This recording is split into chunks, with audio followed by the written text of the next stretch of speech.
Hey everyone, it's Nora from Nora's Arc here, and today we're going to be talking about this fancy looking kitchen tool over here. It is the Zassenhaus bread slicer, and today we're going to go over what is this thing, how does it work, and then is it worth it or not for you to buy it. So without further ado, let's get into it. First things first, as I mentioned, let's just talk about what is this tool. So like I said, it's a Zassenhaus bread slicer, and it's made in Germany. It's actually made in Solingen, Germany, which is known as the City of Blades because they make a lot of other steel there and knives as well. We have Wüsthof knives, which are also made there, and it's just really high quality steel. So we knew that when we bought this product, we were getting something that was really high quality. And we've had this for about a year now. We've been using it pretty heavily. And when we were researching whether or not we should buy this, we didn't see that many videos on YouTube about it. And we always research things before we buy it. So we wanted to make this video to show you guys what we think of it and how it works, just because we didn't see that many videos out there on it. So let's get into how it actually works. So you'll see it's pretty simple. There's no electronics, which is nice. So you know it'll probably last a long time. And you just crank this handle, and then you take your bread loaf and you slide it in, and your bread gets sliced. And then this guard over here holds the bread in while you're slicing it. You can also use this dial to turn it, and you can make the bread slices bigger or smaller, depending on what you like. And there's even little numbers over here too, so you can remember like, oh, I always like my sandwiches at number 10, and then always have that setting there, how you like it. There's also suction cups on the bottom of this, and they work really nice. We have some other tools in our kitchen that have suction cups, and they do not stick to the counter as well as these do, so that works really well. And then there's a crumb tray on the bottom that you can empty out whenever, like after you're done using it, or just when it gets full, kind of like a toaster. And then also I should mention too that it also folds up too. So that's nice when you just have it sitting on your table or your counter. It makes it a little bit smaller and less of a footprint.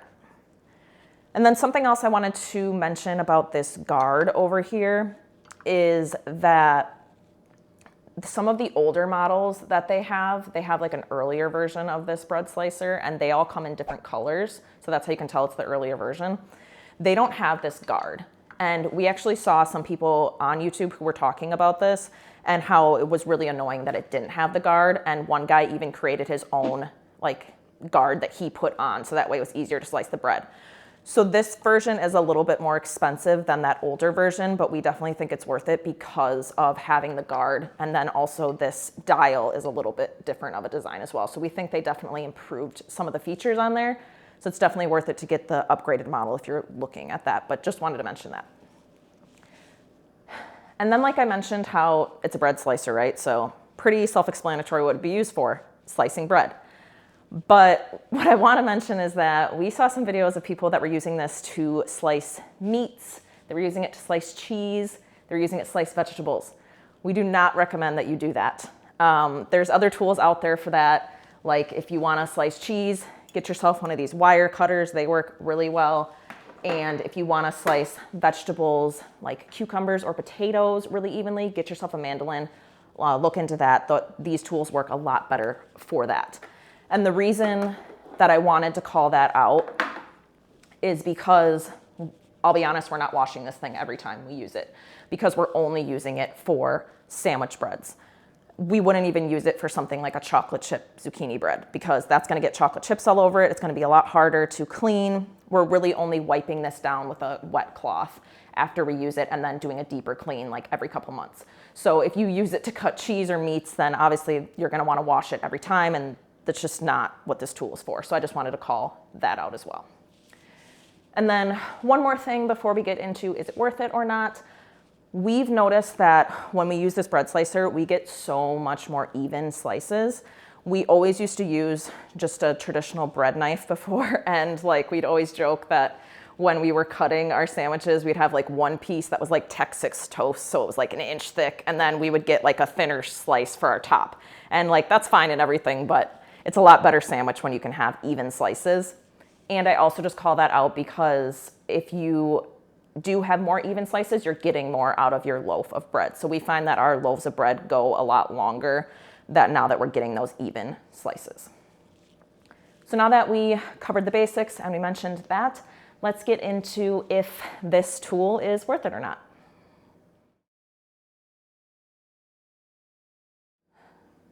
Now let's talk about if it's actually worth it or not to buy this thing. And I'm sure you're wondering, well, how much does it cost? So let's get that elephant out of the room right away. This thing is $300, and that's not cheap for a bread slicer. When we first started researching this, we're like, are we really gonna spend $300 on a bread slicer? And obviously we did, so there's that story. But I just say that because it's like $300 isn't nothing. That's pretty expensive. So is it worth it though? That's a loaded question. Is it worth it means so many different things to so many different people. So what I'm gonna do is give you a couple questions that you should ask yourself so that way you can decide if it's worth it or not for you. So the first question is, do you make bread? I would hope if you clicked on this video and you're researching a bread slicer, you likely do make bread. But I just wanted to call that out because that's the first obvious question here. If you're making homemade bread, and how often are you doing that? So obviously you would only buy this if you make homemade bread. And then the second question is, how often are you actually making bread? And I say that because maybe you only make bread on like special occasions like Thanksgiving or Christmas or special family get-togethers. Like maybe you're only doing it a couple times a year. Then at that point, this probably isn't gonna be worth it to you. But are you making bread like once a week or maybe twice a month? We fall into that more twice a month camp. And that's just a lot more often. So if you're making bread a lot more often, then this thing is gonna pay itself off a lot quicker and it's gonna be more worth it to you. So I did a little bit of research before this video and had to look up how much bread cost because we've been making our own bread for about 5 years. And so I actually didn't even know how much bread cost at the grocery store. So went online and looked at a couple grocery stores around us, and around us, bread on average is about $5. I say on average because obviously there's like the cheaper loaves of bread you can get for like $2, but we're talking about like high quality artisan bread because that's how we view the bread that we make at home. So it's about $5 on average.